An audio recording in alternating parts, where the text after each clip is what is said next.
Baik, bismillahirrahmanirrahim. Assalamualaikum warahmatullahi wabarakatuh. Bismillah, alhamdulillah, wassalatu wassalamu ala sayyidina Muhammad ibn Abdullah, wa ala alihi wa sahbihi wa man walah ma ba'du.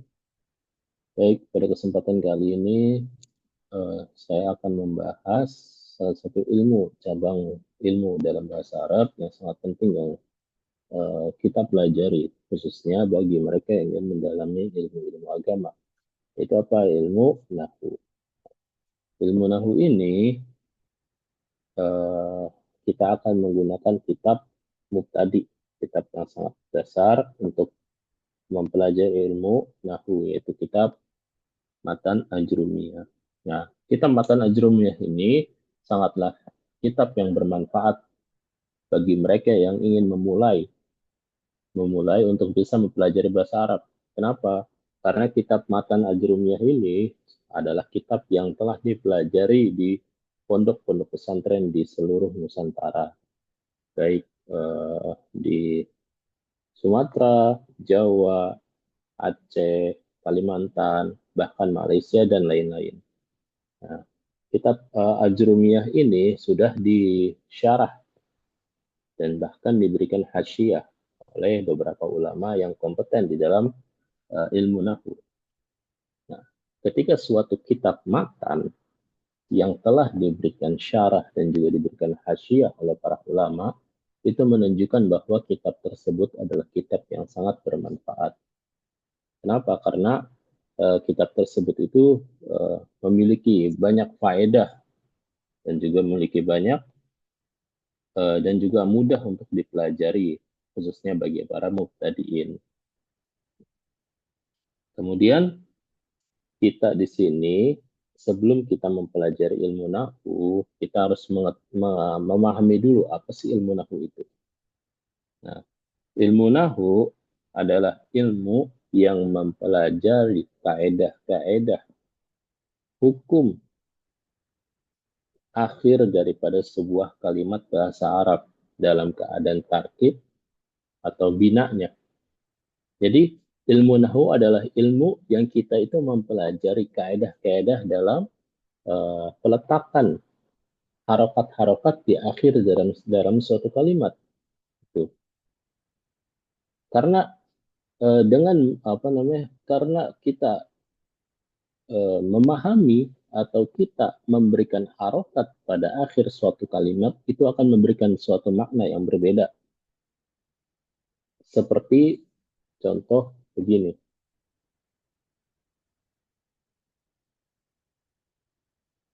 Kola Zaidun.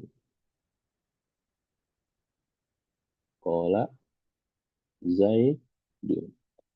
Nah, ini kata kola Zaidun ini yang akan kita bahas itu bukan bentuk kolanya atau bukan kata Zaidunnya, tapi kita hanya fokus pada akhir dari suatu kalimat tersebut.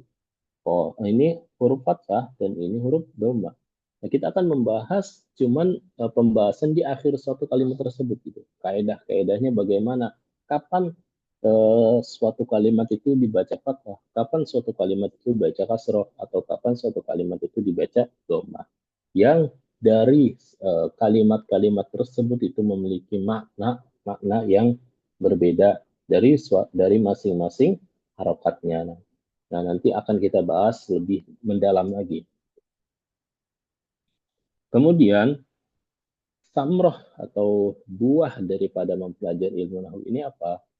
Karena ketika kita sudah mengetahui samroh atau buah tujuan dalam mempelajari suatu ilmu, itu akan memberikan semangat kepada kita agar lebih semangat itu dalam mempelajari ilmu nahwu ini.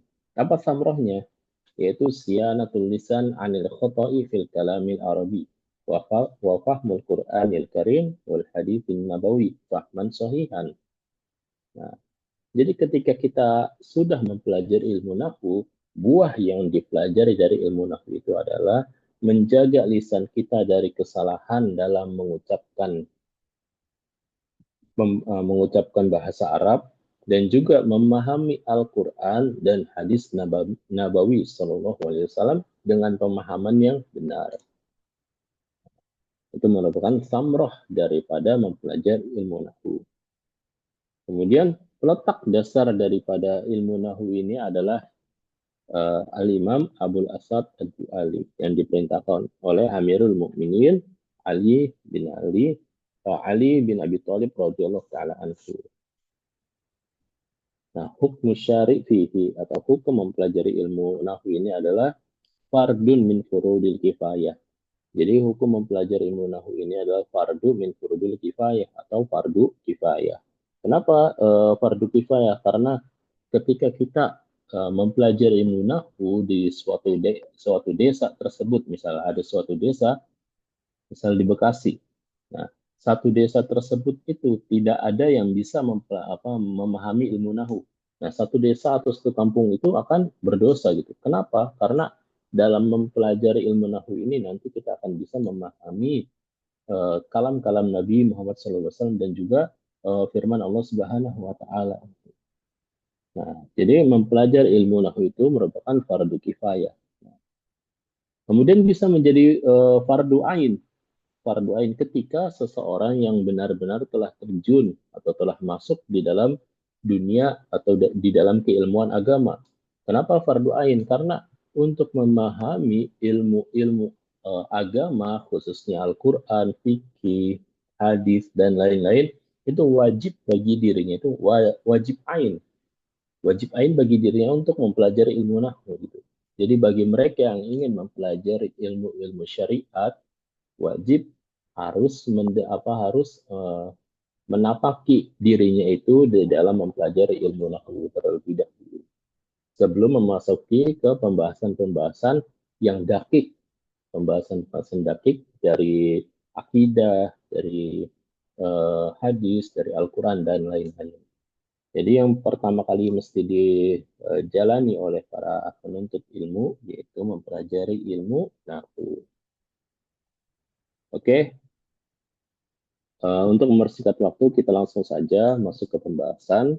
Nah, pembahasan yang pertama akan dibahas yaitu anwaul kalam atau bagian-bagian kalam. Nah, qala al-musannifu rahimallahu taala wa nafa'ana bihi wa bi ulumihi wa bi anwarihi fid dharain amin. Al-kalamu huwa al-lafzu al-murakkabu al-mufidu bil wad'i.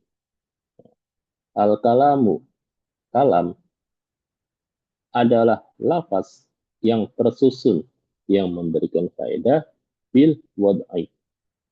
Ya. Apa sih yang dimaksud dengan kalam menurut ilmu nahwu ini? Menurut para nuhah, para ulama ahli nahwu. Jadi ilmu yang dimaksud dengan kalam menurut para ilmu nahwu itu mencakup 4 aspek. Yang pertama itu lafaz, yang kedua itu mesti murakab, yang ketiga itu mesti mufid, dan yang keempat itu mesti bil wad'i.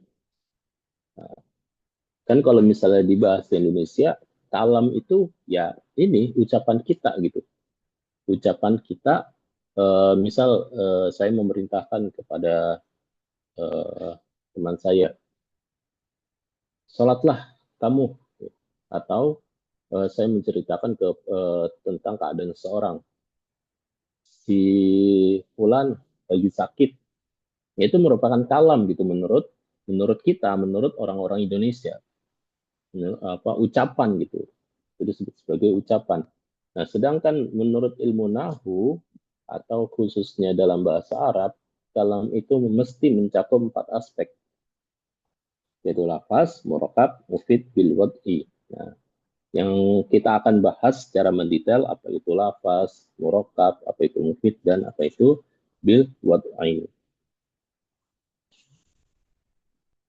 Nah, lafaz, lafaz itu adalah pertama, apa sih lafaz itu? Jadi lafaz itu adalah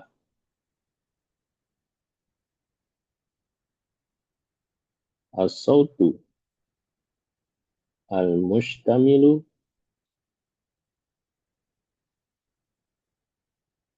ala ba'di ala ba'dil hurufi Al-hija al-hijaiyah. Nah,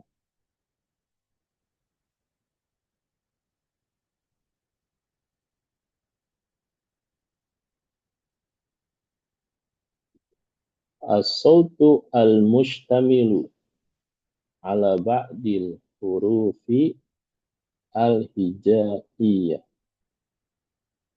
Jadi lafaz itu adalah suara yang mencakup atas sebagian huruf-huruf hijaiyah. Suara, paham kan apa yang dimaksud dengan suara? Suara itu adalah apa yang kita ucapkan melalui lisan kita. Itu kan suara, gitu. Apa yang kita ucapkan melalui lisan kita dan itu berbunyi gitu. Sautun mustamilun ala ba'dil hurufil hijaiyah. Nah, sedangkan huruf hijaiyah itu ya sudah kita pahami. Huruf hijaiyah itu ada alif, ada ba, ada ta, ada sa, dan lain-lainnya sampai ya. Nah, huruf-huruf hijaiyah itu harus mencakup, jadi lafaz itu harus mencakup daripada huruf-huruf hijaiyah. Nah, sedangkan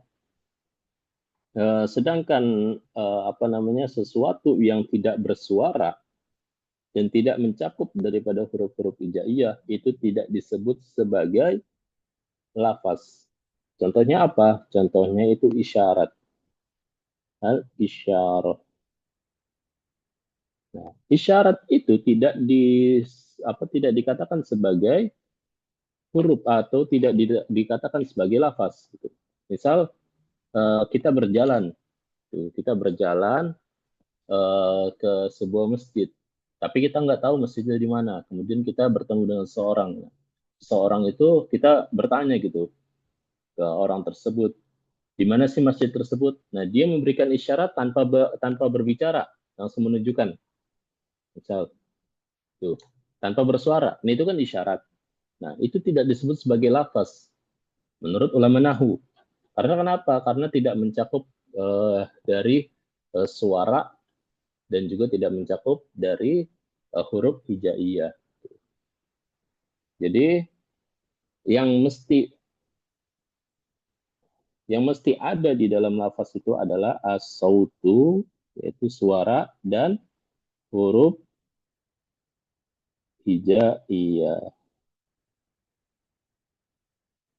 Nah, dua aspek ini mesti terpenuhi. Ini dua aspek ini mesti terpenuhi di dalam lafaz tersebut gitu. Contoh lagi, misal suara gendang atau suara gitar, suara alat musik deh. Suara alat musik itu juga tidak dikatakan sebagai lafaz, meskipun dia itu bersuara gitu. Karena kenapa? Karena alat musik itu tidak mencakup huruf hijaiyah meskipun dia bersuara. Nah, selanjutnya selanjutnya apa lagi? Selanjutnya itu kita akan membahas terkait dengan murakkab. Tadi sudah kita pahami bahwa lafaz itu adalah as-sautu al-mustamilu ala ba'dil hurufil hijaiyah. Kemudian kita lanjut ke al-murakkab. Al-murakkab. Apa sih murakkab itu? Murakkab itu ma tarakkaba min kalimataini fa aktsara. Itu sesuatu yang tersusun dari dua kalimat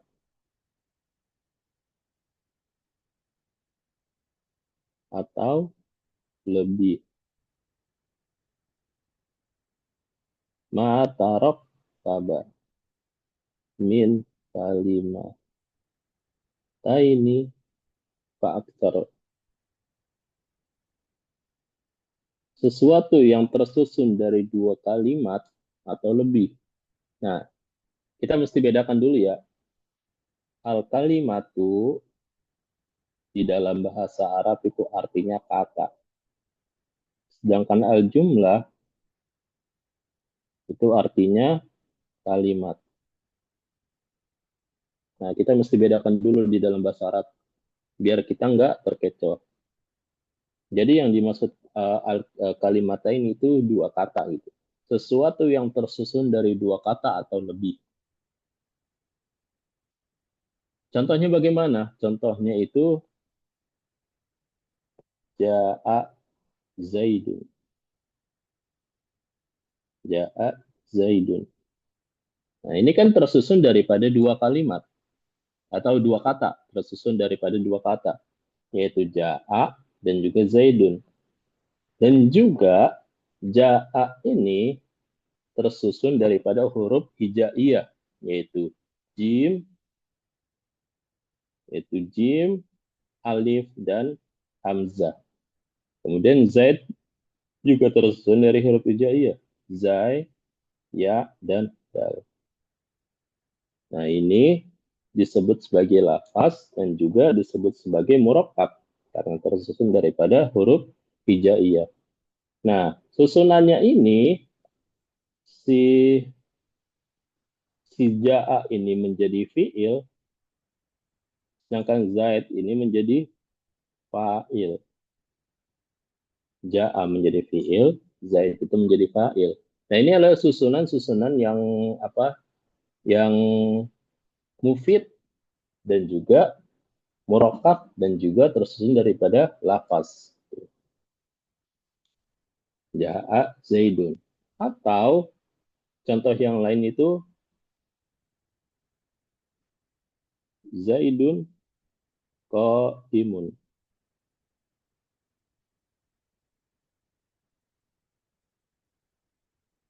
Zaidun qaimun. Nah, Zaid berdiri. Zaid adalah seseorang yang berdiri. Zaid ini merupakan mubtada, qaimun itu merupakan khobar. Nah, ini kan dari dua contoh ini merupakan suatu lafaz yang tersusun daripada dua kata, yaitu Zaid, Qaim, dan juga Ja'a Zaid. Nah, ini adalah susunan jumlah ismiyah.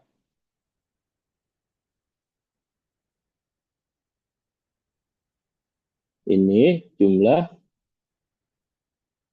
fi'liyah. Nah, jadi nanti di dalam bahasa Arab itu, khususnya dalam Nahwu itu, jumlah atau kalimat itu biasanya itu tersusun antara dia itu jumlah fi'liyah atau jumlah ismiyah. Jadi biasanya tersusun dari jumlah fi'liyah atau fi'il dan fa'il dan juga atau jumlah ismiyah yaitu mubtada dan khobar.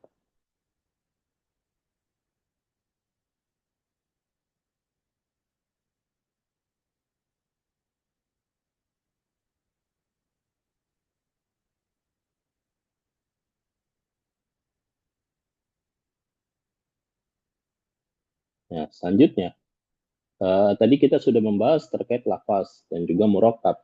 Nah, ini mataraqaba min kalimatain fa'aktara. Nah, kemudian nah ini kan tadi kalam itu mesti mencakup daripada lafaz, murakkab, mufid, dan al-wada'. Nah, yang baru kita membahas dua perkara yaitu lafaz dan murakkab. Lalu apa yang disebut sebagai mufid? Al-mufidu. Al-mufidu itu adalah ayah sunah sukutul mutakalim alaihi. Ayah sunah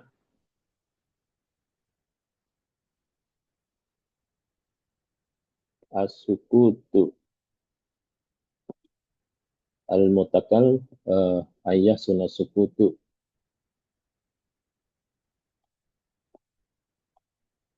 ayah sunah sukutu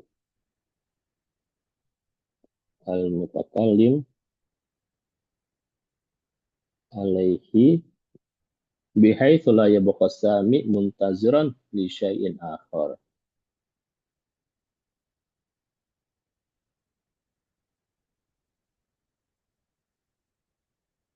Bihaitsu la yabqa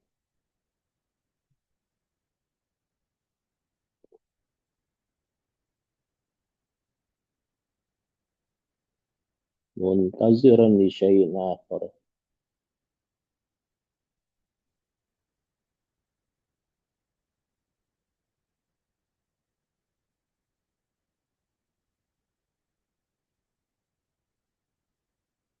Ayah sunnah sukutul mutakallim mutakallimi alaihi bihaitsu la yabqa as-sami' muntaziran li syai'in akhar. Jadi sesuatu yang menyebabkan diamnya mutakallim dengan sekiranya tidak tersisa bagi pendengar itu menunggu terhadap sesuatu yang lain. Maksudnya bagaimana? Jadi yang disebut sebagai mufid itu adalah sesuatu yang berfaedah, yang ucapan tersebut itu tidak menyebabkan si pendengar maupun yang mengucapkan itu menunggu sesuatu yang lain. Contohnya bagaimana? Contohnya, contohnya tadi, misal, dalam suatu kelas gitu, dalam suatu kelas kita apa namanya bertemu gitu, kita mengatakan kepada teman-teman kita, uh, jika Ustadz datang, dia akan mengajarkan kita. Nah, itu kan memberikan suatu faedah bahwasanya kalau Ustadz datang, dia pasti akan memberikan pengajaran kepada kita. Itu kan faedah yang menyebabkan si pendengar dan juga orang yang berbicara itu tidak menunggu sesuatu yang lain gitu. Nah, kalau misalnya kita mengatakan jika Ustadz datang,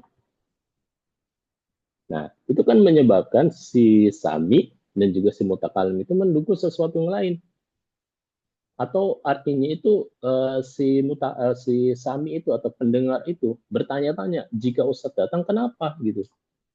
Nah kalau misalnya kata-kata yang tidak memberikan faedah atau uh,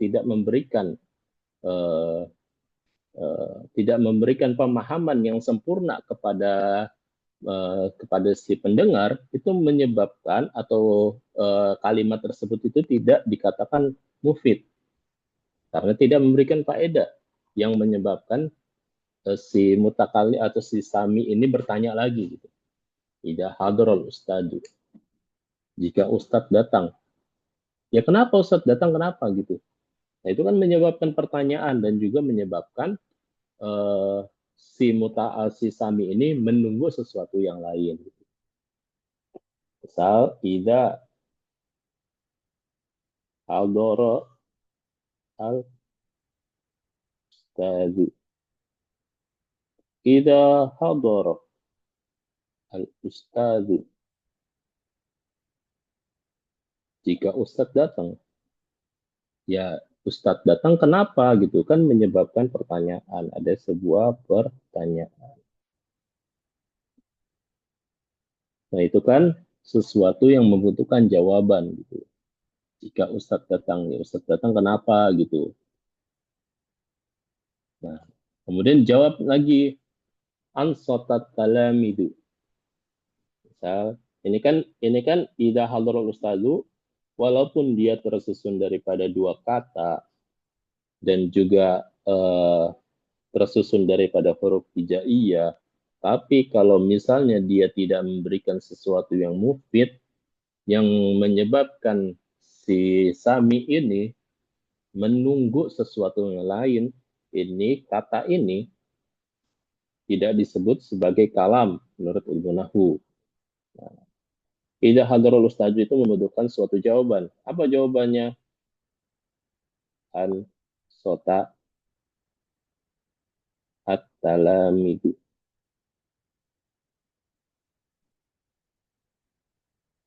Maka murid-murid itu diam. Maka murid-murid itu diam. Nah ini kan jawabannya. Jadi kalau misalnya kita lengkapi ida hadarul ustadu an sotat talamidu. jika ustadz datang, murid-murid terdiam. Nah, ini kan sesuatu yang memberikan faedah sehingga kita tidak bertanya lagi. Sehingga si pendengar ini tidak membutuhkan sesuatu yang lain. Nah, ini baru dikatakan sebagai kalam yang mufid. Jadi mufid itu apa? Ayat sunat sukutul mutakalim alaihi bihaitsu la yabqa sami'u muntaziran li syai'in akhar. Kemudian yang terakhir itu kita akan membahas al-wad'i. Apa sih yang dimaksud dengan al-wad'i ini? Ya. Al-wad'i ini yaitu antakuna al-alfazu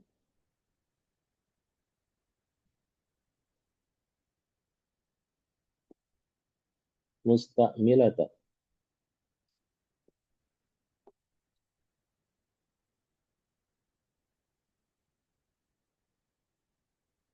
mustamilata fil kalami minal alfazi allati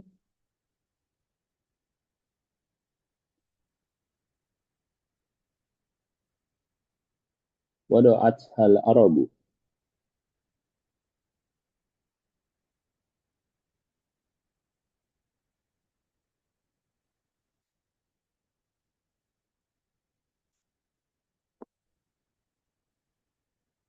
Jadi lafaz itu adalah wado' ini adalah suatu lafaz yang digunakan al mustamilata fil kalami minal alfaz allati wada'at hal arabu. Jadi suatu lafaz yang digunakan oleh bangsa Arab dalam bercakap gitu. Jadi yang dimaksud dengan wado ini adalah suatu ucapan atau suatu lafaz yang diungkapkan dalam bahasa Arab. Jadi yang kita bahas ini al-lafzu al-mustamilu ala ba'dil hurufil hijaiyah dan sampai akhirnya itu, nah ini disebut sebagai wado. Nah, oleh karena itu, misal bahasa Indonesia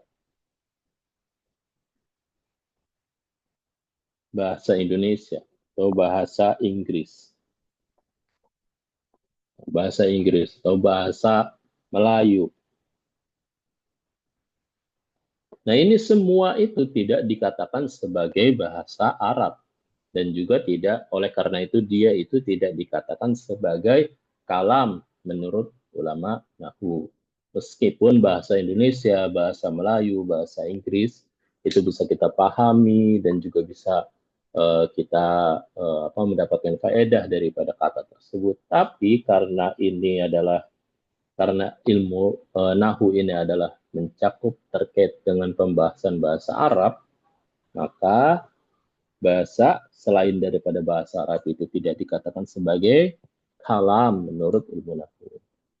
Oke, sampai sini ringkasannya atau kesimpulannya yang kita pahami bahwa kalam itu mesti mencakup 4 pembahasan atau 4 poin. Yang pertama itu lafaz, yang kedua itu murakkab, yang ketiga itu mufid, yang keempat itu al-wada'u. Apa itu lafaz? Lafaz itu adalah as-sautu al-mustamilu ala ba'dil hurufil hijaiyah atau suara yang mencakup atas sebagian-sebagian huruf hijaiyah seperti alif, ba, ta. Nah, itu disebut sebagai huruf hijaiyah. As-sautu yaitu suara kita. Suara kita itu disebut sebagai huruf hijaiyah. Disebut sebagai lafaz. Nah, kemudian yang bukan bagian daripada lafaz itu seperti isyarah, kemudian rambu-rambu, kemudian kode Morse juga tuh. Kemudian tulisan ini juga tidak disebut sebagai lafaz karena itu tidak mencakup dari saut ini atau suara. Kemudian murakkab itu ma tarakkaba min kalimataini fa aktsara, yaitu sesuatu yang tersusun daripada 2 kata atau lebih. Contohnya jaa zaidun atau zaidun qaimun. Nah, itu merupakan sesuatu yang tersusun daripada 2 kata dan juga tersusun daripada huruf-huruf hijaiyah yang kalimat dalam bahasa Arab ini imma dia itu jumlah fi'liyah atau jumlah ismiyah. Kedua itu mufid. Apa itu mufid? Mufid itu ayah sunnah sukutul mutakallim alaihi bihaitsu la yabqa sami'u muntazirun li syai'in akhar. Jadi diamnya orang yang berbicara dan juga orang yang mendengar yang dia itu tidak menunggu sesuatu yang lain. Contohnya apa? Idza hadaral ustadu ansotat talamidu. Jika ustadz itu datang, maka murid-murid itu diam. Nah, ini sehingga menjadikan si mutakalim dan sami ini tidak menunggu sesuatu yang lain.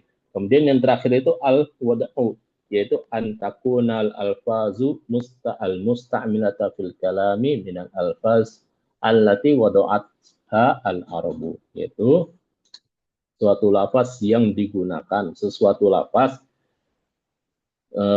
tersebut itu adalah digunakan di dalam percakapan yang telah diletakkan oleh bangsa Arab untuk menunjukkan makna daripada mana sesuatu. Jadi apa yang kita ucapkan dan apa yang kita bahas di dalam bahasa Arab itu disebut sebagai al-wada'.